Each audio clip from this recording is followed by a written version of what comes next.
সোমবার সকালে পূর্বস্থলী 1 নম্বর ব্লকের সমুদ্রগড় রেলবাজারের মাছ ও সবজি বাজারে জনসংযোগ করেন বর্ধমান পূর্ব কেন্দ্রের সিপিআইএম প্রার্থী নীরব খাঁ। নসরতপুর পঞ্চায়েত এলাকায় পায়ে হেঁটে গোয়ালপাড়া আখের বাজারে এসে শেষ হয় তার নির্বাচনী প্রচার। এখানে এদিন চাষিদের পক্ষে সওয়াল করেন প্রার্থী নীরব খাঁ।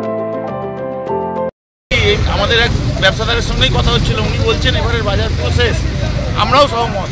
আমি এই বর্ধমান পূর্ব লোকসভার ব্যাপক অংশে ঘুরে যা দেখলাম, লঙ্কার বাজার নেই, পেঁয়াজের বাজার নেই, আখের বাজার নেই, কাঁচা সবজি যারা প্রোডাকশন করছে তাদের বাজার নেই আজকে।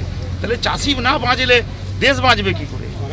আর এদিকে হচ্ছে কেন্দ্রীয় সরকার বড় বড় কথা বলে যাচ্ছে চাষিদের জন্য, যেখানে ভর্তুকি দেওয়ার কথা আমরা সেখানে বারংবার বলছি যে তার সারে ভর্তুকি দাও। সারে ভর্তুকি পেলে চাষের যে খরচা, সেই খরচাটা কমবে, চাষি তার লাভটা পাবে। আজকে সারের দাম হয়ে গেছে 700-800 টাকা, সারটা 2200-2300-2500 টাকা দাঁড়িয়ে গেছে। ফলে ওদিকে যেমন ঠকাচ্ছে, আর এদিকে রাজ্য সরকারও পুরো সেম ঠকাচ্ছে, মানুষকে ভুল বোঝাচ্ছে। ওই লক্ষ্মী ভাণ্ডার জাতীয় কিছু প্রকল্প দিয়ে মানুষের কাছ থেকে ভোট কেনার রাজনীতি করছে। আমরা এর বিরুদ্ধে। মানুষের যে প্রকৃত উন্নয়ন, সেই উন্নয়নটা করা দরকার, যাতে চাষি হচ্ছে তার প্রকৃত ফসলের মূল্য পায়। তার হচ্ছে যে ফসলের মূল্যটা পেলে তার আর কোনো ভাণ্ডারের প্রয়োজন হয় না। এইটাই আমরা এনাদেরকে বোঝানোর চেষ্টা করছি। এবং কেন্দ্রীয় সরকার যেভাবে মানুষের মধ্যে ধর্মের রাজনীতি ঢোকানোর চেষ্টা করছে, পাশাপাশি রাজ্য সরকার সহায়তা দিচ্ছে, এর বিরুদ্ধে আমরা দাঁড়িয়ে আজকে হচ্ছে যে প্রচারটা করছি।